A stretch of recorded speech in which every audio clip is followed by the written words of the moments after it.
जय श्री कृष्णा। राधे राधे। आप और आपके पूरे परिवार पर भगवान विष्णु की कृपा सदा सर्वदा बनी रहे। आइए आज हम सुनेंगे मार्गशीर्ष पूर्णिमा की व्रत कथा। आप सभी को मार्गशीर्ष पूर्णिमा की हार्दिक शुभकामनाएं। तो आइए भक्तों, पूरी श्रद्धा प्रसन्नचित मन से आज इन कथाओं का आनंद। एक समय की बात है, नैमिषारण्य तीर्थ में शौनक आदि 88,000 ऋषियों ने श्री सूत जी से पूछा, हे प्रभु, इस कलयुग में वेद विद्या रहित मनुष्यों को प्रभु भक्ति किस प्रकार मिलेगी तथा उनका उद्धार कैसे होगा। हे मुनि श्रेष्ठ, कोई ऐसा तप बतलाइए जिसे थोड़े समय में ही पुण्य प्राप्त हो और मनवांछित फल भी मिल जाए। इस प्रकार की कथा सुनने की हम इच्छा रखते हैं। सर्व शास्त्रों के ज्ञाता सूत जी बोले, हे वैष्णव में पूज्य, आप सभी ने प्राणियों के हित की बात पूछी है, इसीलिए मैं एक ऐसे श्रेष्ठ व्रत को आप लोगों को बताऊंगा जिसे नारद जी ने लक्ष्मी नारायण जी से पूछा था और लक्ष्मीपति ने मुनि श्रेष्ठ नारद जी से कहा था। आप सब इसे ध्यान से सुनिए। एक समय की बात है, योगी राज नारद जी दूसरों के हित की इच्छा के लिए अनेकों लोकों में घूमते हुए मृत्यु लोक में आ पहुँचे। यहाँ पर अनेक योनियों में जन्मे हुए प्राय सभी मनुष्यों को अपने कर्मों के द्वारा अनेक दुखों से पीड़ित देखकर मन में सोचा कि किस यत्न के करने से निश्चय ही इनके दुखों का नाश हो सकेगा।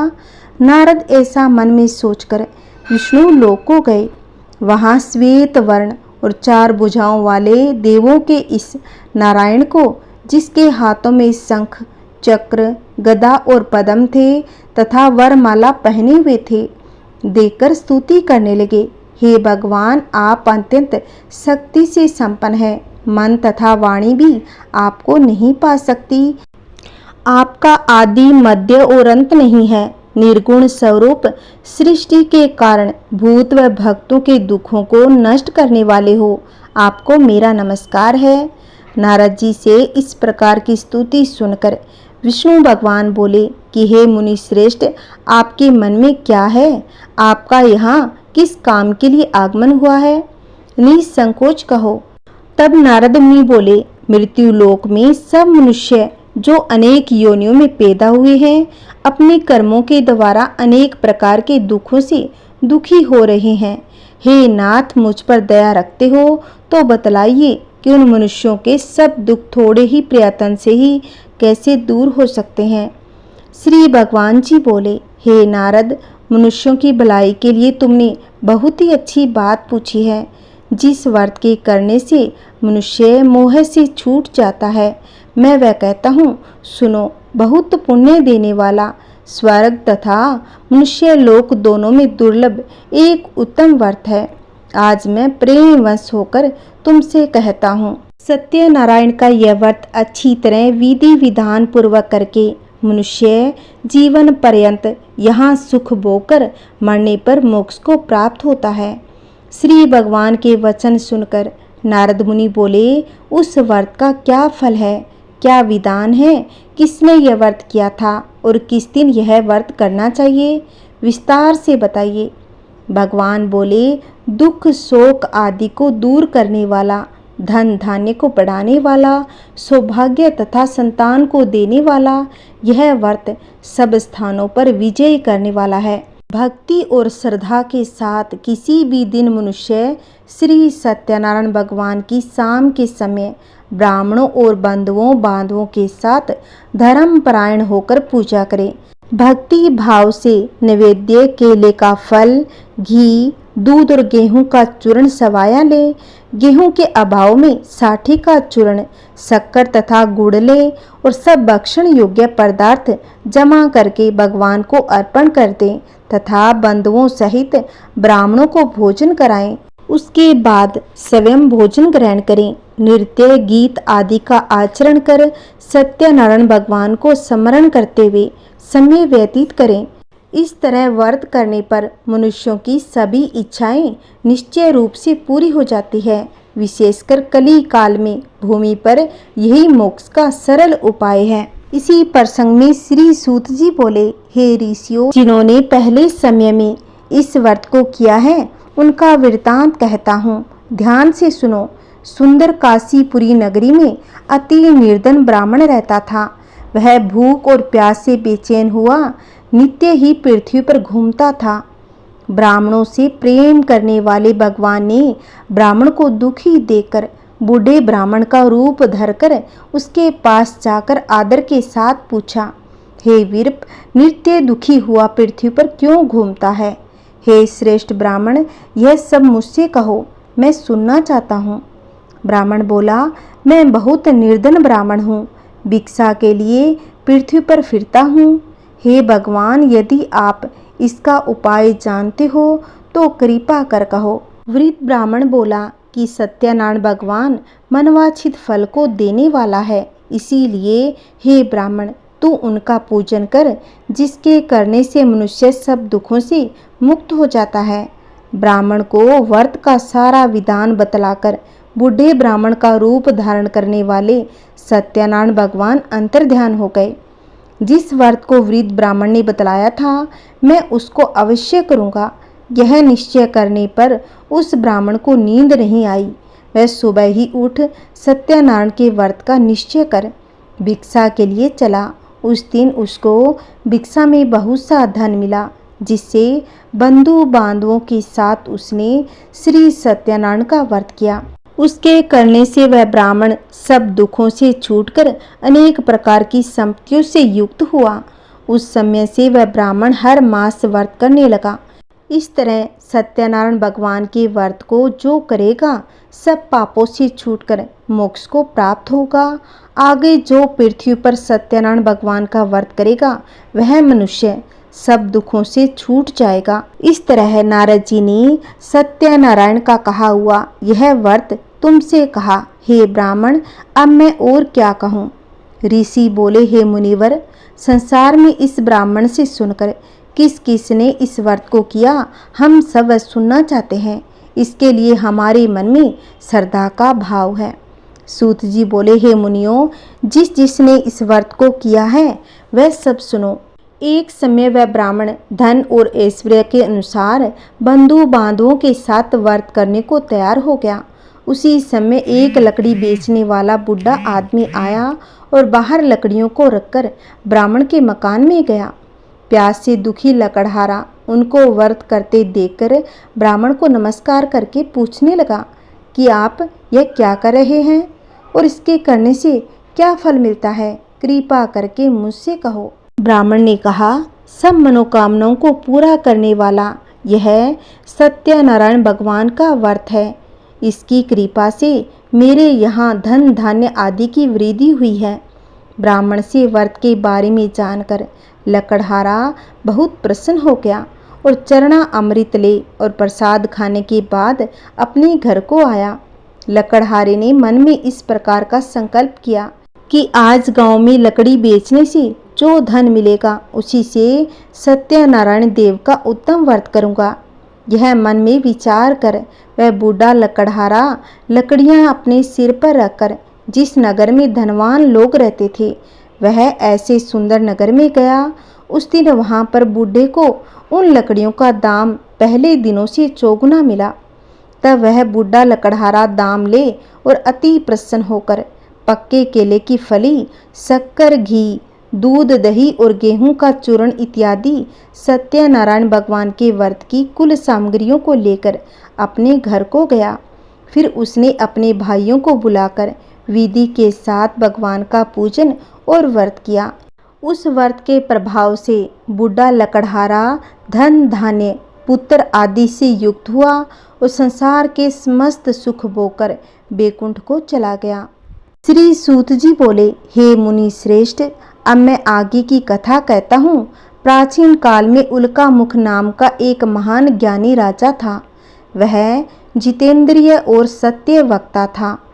प्रतिदिन मंदिरों में जाता तथा गरीबों को धन देकर उनके दुख दूर करता था। उसकी पत्नी कमल के समान सुंदर मुख वाली और सती साध्वी थी। एक दिन भद्रशिला नदी के तट पर वे दोनों विधि विधान सहित श्री सत्यनारायण भगवान का व्रत कर रहे थे। उस समय वहाँ साधु नामक एक वेश्या आया। उसके पास व्यापार के लिए बहुत सा धन था। वह वेश्या नाव को नदी किनारे पर ठहराकर राजा के पास पहुंच गया। राजा को व्रत करते हुए देखकर उसने विनम्रता पूर्वक पूछा, हे राजन, यह आप क्या कर रहे हो? मेरी सुनने की इच्छा है। कृपा आप यह मुझे भी समझाइए। महाराज उल्कामुख ने कहा, हे साधु वेश्य, मैं अपने बंधु बांधवों के साथ पुत्र की प्राप्ति के लिए श्री सत्यनारायण भगवान का व्रत व पूजन कर रहा हूँ। राजा के वचन सुनकर साधु नामक वेश्या ने आदर से कहा, हे राजन, मुझे भी इसका संपूर्ण विधि विधान बताइए। मैं भी आपके कहे अनुसार इस व्रत को करूँगा। मेरी भी कोई संतान नहीं है। मुझे विश्वास है इस उत्तम व्रत को करने से अवश्य ही मुझे भी संतान होगी। राजा से व्रत के सब विधान सुन व्यापार से निवृत्त होकर वह वेश्या सुखपूर्वक अपने घर को गया। उसने अपनी पत्नी को संतान देने वाले उस व्रत के विषय में सुनाया और प्रण लिया।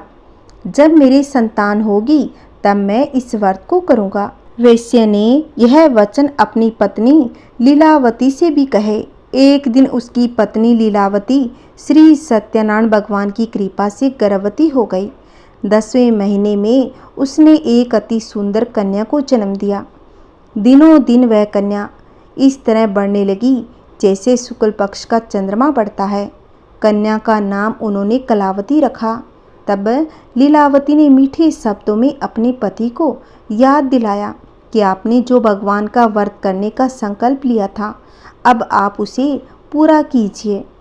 साधु वेश्या ने कहा, हे प्रिय, मैं कलावती के विवाह पर इस व्रत को अवश्य ही करूँगा। इस प्रकार अपनी पत्नी को आश्वासन देकर वह व्यापार करने चला गया। कलावती पितृगृह में वृद्धि को प्राप्त हो गई। लौटने पर साधु ने जब नगर में सखियों के साथ अपनी पुत्री को खेलते हुए देखा तो उसे उसके विवाह की चिंता होने लगी। तब उसने एक दूत को बुलाकर कहा कि उसकी पुत्री के लिए कोई सुयोग्य वर देकर लाए। दूत साधु नामक वेश्या की आज्ञा पाकर कंचन नगर पहुंचा और देखभाल कर वेश्या की कन्या के लिए एक सुयोग्य वणिक पुत्र ले आया। उस सुयोग्य लड़के के साथ साधु नामक वेश्या ने अपने बंधु बांधवों सहित प्रसन्नचित्त होकर अपनी पुत्री का विवाह कर दिया। दुर्भाग्य से वह विवाह के समय भी सत्यनारायण भगवान का व्रत करना भूल गया। इस पर श्री सत्यनारायण भगवान अत्यंत क्रोधित हो गए। उन्होंने वेश्या को श्राप दिया कि तुझे दारुण दुख प्राप्त होगा। और फिर अपने कार्य में कुशल वह वेश्या अपने दामाद सहित नाव का बेड़ा लेकर व्यापार करने के लिए सागर के समीप स्थित रत्नासारपुर नगर में गया। रत्नासारपुर पर चंद्रकेतु नामक राजा का राज्य था। दोनों ससुर जमाई चंद्रकेतु राजा के उस नगर में व्यापार करने लगे। एक दिन भगवान सत्यनारायण की माया से प्रेरित एक चोर राजा चंद्रकेतु का धन चुराकर भाग रहा था।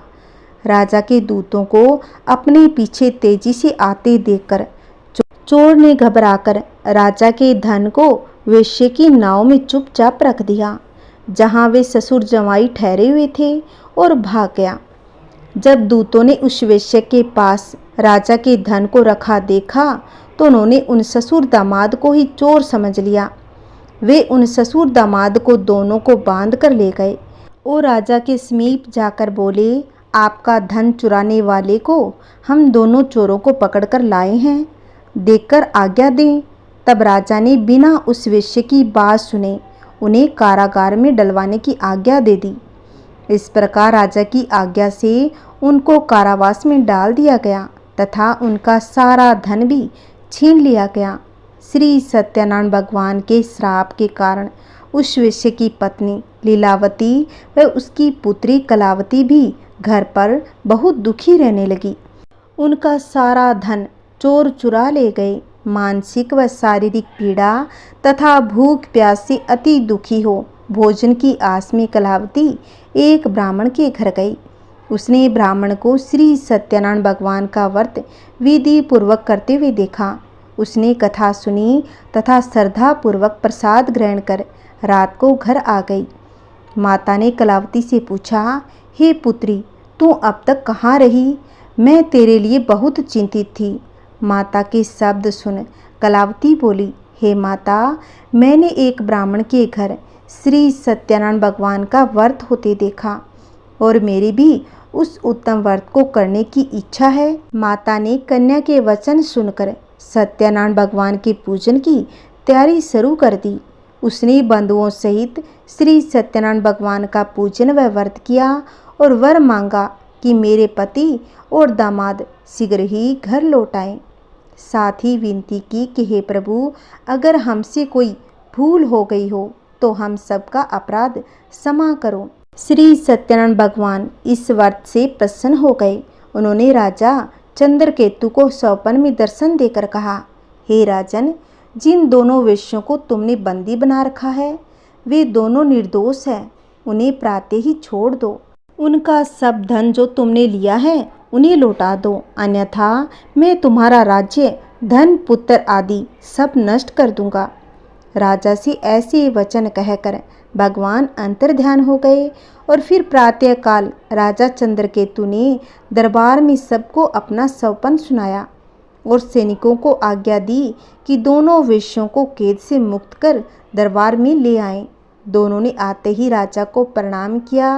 राजा ने कोमल वचनों से कहा, हे महानुभाव, तुम्हें अज्ञानतावश ऐसा कठिन दुख प्राप्त हुआ है, अब तुम्हें कोई भय नहीं, तुम मुक्त हो जाओ। इसके बाद राजा ने उनको नए नए वस्त्र आभूषण पहनाए तथा उनका जितना धन लिया था उसे दुगना लौटाकर आदर से विदा कर दिया।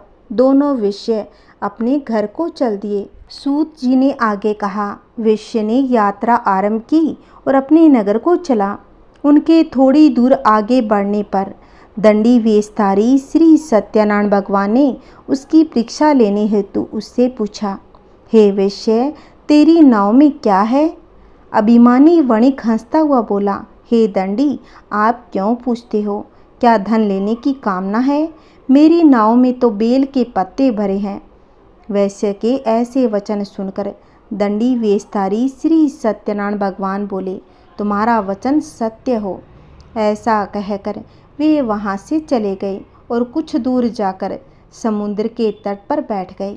दंडी महाराज के जाने के बाद वेश्य ने नित्य क्रिया से निवृत्त होने के बाद नाव को ऊंची उठी देखकर अचंभा किया तथा नाव में बेल पत्ते आदि देखकर मूर्छित तो जमीन पर गिर पड़ा। मूर्छा खुलने पर अति शोक करने लगा। तब उसके दामाद ने कहा, आप शोक न करें, यह दंडी महाराज का श्राप है, अतः हमें उनकी शरण में ही चलना चाहिए, वही हमारे दुखों का अंत करेंगे। दामाद के वचन सुनकर वह वेश्य दंडी भगवान के पास पहुंचा और अत्यंत भक्ति भाव से पश्चाताप करते हुए बोला, मैंने जो आपसे असत्य वचन कहे थे उनके लिए मुझे क्षमा कर दो। ऐसा कहकर वह शोकातुर होकर रोने लगा। तब दंडी भगवान बोले, हे वणिक पुत्र, मेरी आज्ञा से ही बार बार तुझे दुख कष्ट प्राप्त हुआ है, तो मेरी पूजा से विमुख हुआ था। तब उस वेश्य ने कहा, हे भगवान, आपकी माया को ब्रह्मा आदि देवता भी नहीं जान पाते, तब मैं मूर्ख भला कैसे जान सकता हूँ। आप प्रसन्न हो जाइए, मैं अपनी क्षमता के अनुसार आपकी पूजा करूँगा। मेरी रक्षा कीजिए और मेरी नौका को पहले के समान धन से परिपूर्ण कर दीजिए। उसके भक्ति से परिपूर्ण वचन सुनकर श्री सत्यनारायण भगवान प्रसन्न हो गए और उसकी इच्छा अनुसार वर देकर अंतर्ध्यान हो गए। तब ससुर व दामाद दोनों ने नाव पर आकर देखा कि नाव धन से परिपूर्ण है। फिर वह विधि विधान से भगवान सत्यनारायण का पूजन कर साथियों सहित अपने नगर को चला। जब वह अपने नगर के निकट पहुंचा, तब उसने एक दूत को अपने घर भेजा। दूत ने साधु नामक वेश्य के घर जाकर उसकी पत्नी को नमस्कार किया और कहा, आपके पति अपने जमाता सहित इस नगर में समीप आ गए हैं। लीलावती उसकी कन्या कलावती उस समय भगवान का पूजन कर रही थी। दूत का वचन सुनकर साधु की पत्नी ने बड़े हर्ष के साथ सत्यनारायण भगवान का पूजन पूर्ण किया और अपनी पुत्री से कहा, मैं अपने पति के दर्शन को जाती हूँ, तो पूजन पूर्ण कर शीघ्र आ जाना। परंतु कलावती पूजन प्रसाद छोड़कर अपने पति के दर्शन के लिए दौड़कर चली गई। पूजन एवं प्रसाद की अवज्ञा के कारण भगवान सत्यनारायण ने रुष्ट हो उसके पति को नाव सहित पानी में डुबो दिया। कलावती अपने पति को न पाकर रोती हुई जमीन पर गिर पड़ी। नौका को डूबा हुआ तथा कन्या को रोती हुई देख साधु नामक वैश्य द्रवित होकर बोला, हे प्रभु, मुझसे या मेरे परिवार से अज्ञानतावश जो अपराध हुआ है उसे क्षमा करें। उसके ऐसे वचन सुनकर सत्यदेव भगवान प्रसन्न हो गए। आकाशवाणी हुई कि हे वैश्य, तेरी पुत्री मेरा प्रसाद छोड़कर आई है, इसीलिए इसका पति अदृश्य हुआ है। यदि वह घर जाकर प्रसाद ग्रहण कर लौटे तो इसे इसका पति अवश्य मिलेगा। आकाशवाणी सुनकर कलावती ने घर पहुंचकर प्रसाद ग्रहण किया और फिर आकर अपने पति को पूर्व रूप में पाकर वह अति प्रसन्न हो गई तथा उसने अपने पति के दर्शन किए। तत्पश्चात साधु वैश्य ने वहीं बंधु बांधवों सहित सत्यदेव का विधि पूर्वक पूजन किया। वह इस लोक के सभी प्रकार के सुख भोगकर अंत में मोक्ष को प्राप्त हो गया। श्री सूत जी बोले, हे ऋषिगण, मैं एक और कथा कहता हूँ, आप सभी ध्यान से सुनो। सदा प्रजा के लिए चिंतित तुंगध्वज नाम का एक राजा था। उसने भगवान सत्यनारायण का प्रसाद त्याग कर बहुत कष्ट पाया। एक समय राजा वन में वन्य पशुओं को मारकर बड़ के वृक्ष के नीचे आया। वहां उसने ग्वालों को भक्ति भाव से बंधु बांधवों सहित श्री सत्यनारायण जी का पूजन करते देखा। परंतु राजा देखकर भी अभिमान के कारण न तो वहां गया, न ही सत्यदेव भगवान को नमस्कार किया। पूजन के बाद सभी गोपगण भगवान का प्रसाद राजा के समीप रखकर वहां से लौट आए और इच्छा अनुसार उन सभी ने भगवान का प्रसाद ग्रहण किया। इधर राजा को प्रसाद का परित्याग करने से बहुत दुख हुआ। उसका संपूर्ण धन धान्य एवं सभी 100 पुत्र नष्ट हो गए। राजा ने मन में यह निश्चय किया कि अवश्य ही भगवान सत्यनारायण ने हमारा नाश कर दिया है, इसीलिए मुझे वहाँ जाना चाहिए जहाँ श्री सत्यनारायण का पूजन हो रहा था। ऐसा मन में निश्चय करके वह राजा गोपगणों के समीप गया और उसने गोपगणों के साथ भक्ति श्रद्धा से युक्त होकर विधि पूर्वक भगवान सत्यदेव की पूजा की। भगवान सत्यदेव की कृपा से वह पुण्य धन और पुत्रों से संपन्न हो गया तथा इस लोक में सभी सुखों का उपभोग कर अंत में सत्यपुर बैकुंठ लोक को प्राप्त हो गया। श्री सूत जी कहते हैं, जो व्यक्ति इस परम दुर्लभ श्री सत्यनारायण के व्रत को करता है और पुण्यमयी तथा फल प्रदायिनी भगवान की कथा को भक्ति युक्त होकर सुनता है, उसे भगवान सत्यनारायण की कृपा से धन धान्य आदि की प्राप्ति होती है। दरिद्र धनवान हो जाता है, बंधन में पड़ा हुआ बंधन से मुक्त हो जाता है, डरा हुआ व्यक्ति भय से मुक्त हो जाता है। यह सत्य बात है, इसमें संदेह नहीं। इस लोक में वह सभी इच्छित फलों का भोग प्राप्त करके अंत में सत्यपुर बैकुंठ लोक को प्राप्त होता है। श्री सूत जी बोले, हे ब्राह्मणों, इस प्रकार मैंने आप लोगों से भगवान सत्यनारायण के व्रत को कहा, जिसे करके मनुष्य सभी दुखों से मुक्त हो जाता है। कलयुग में तो भगवान सत्यदेव की पूजा विशेष फल प्रदान करने वाली है। भगवान विष्णु को ही कुछ लोग काल, कुछ लोग सत्य, इस देव को कोई सत्यनारायण कहते हैं।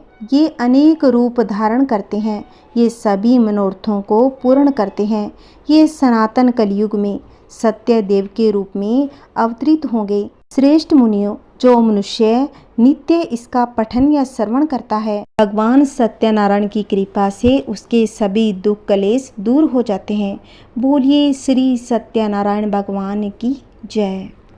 आइए भक्तों, अब हम सुनेंगे श्री सत्यनारायण भगवान की आरती।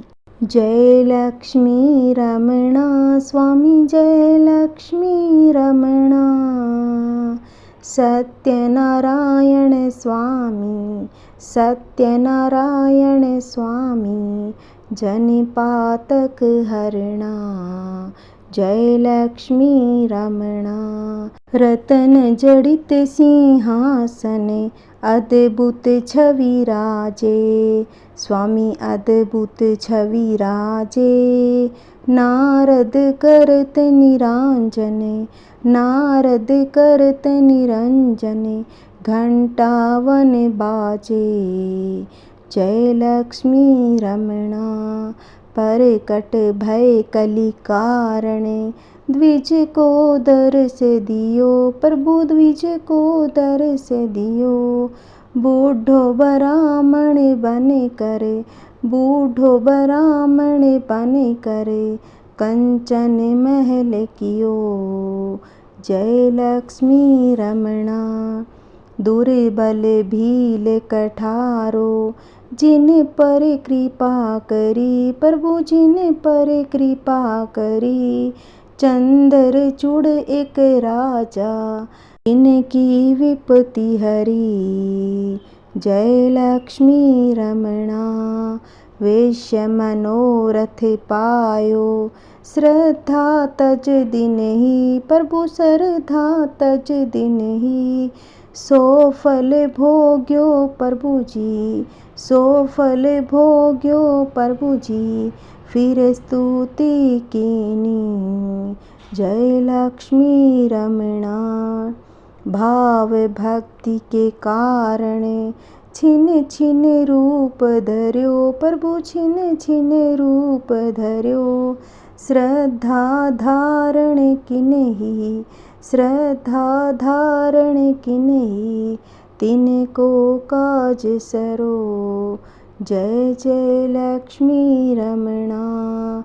ग्वाल बाल संग राजा, वन में भक्ति करी। प्रभु वन में भक्ति करी। मन वांछित फल दीनो, मन वांछित फल दीनो, दीन दयालु हरि। जय लक्ष्मी रमणा। चढ़त प्रसाद सेवायो, कदली फल मेवा। प्रभु कदली फल मेवा। धूप दीप तुलसी से, धूप दीप तुलसी से, राजी सत्य देवा। जय जय लक्ष्मी रमणा। सत्यनारायण की आरती जो कोई नर गावे। प्रभु जो कोई नर गावे, तन मन सुख संपत्ति, तन मन सुख संपत्ति, मन वांछित फल पावे। जय जय लक्ष्मी रमणा। जय जय लक्ष्मी रमणा। सत्यनारायण स्वामी जनिपातक हरणा। जय जय लक्ष्मी रमणा। जय जय लक्ष्मी रमणा। बोलिए श्री सत्यनारायण भगवान की जय। अगर आपको मेरी ये सत्यनारायण भगवान की कथा आरती अच्छी लगी है, प्लीज़ इस वीडियो को ज़्यादा से ज़्यादा शेयर करें, लाइक करें और कमेंट में श्री सत्यनारायण भगवान की जय अवश्य बोलना। अगर आपने अभी तक मेरे चैनल को सब्सक्राइब नहीं किया है तो प्लीज़ मेरे चैनल को सब्सक्राइब कर लो, जिससे आपको आने वाली वीडियो की नोटिफिकेशन मिलती रहेगी। बोलिए श्री सत्यनारायण भगवान की जय।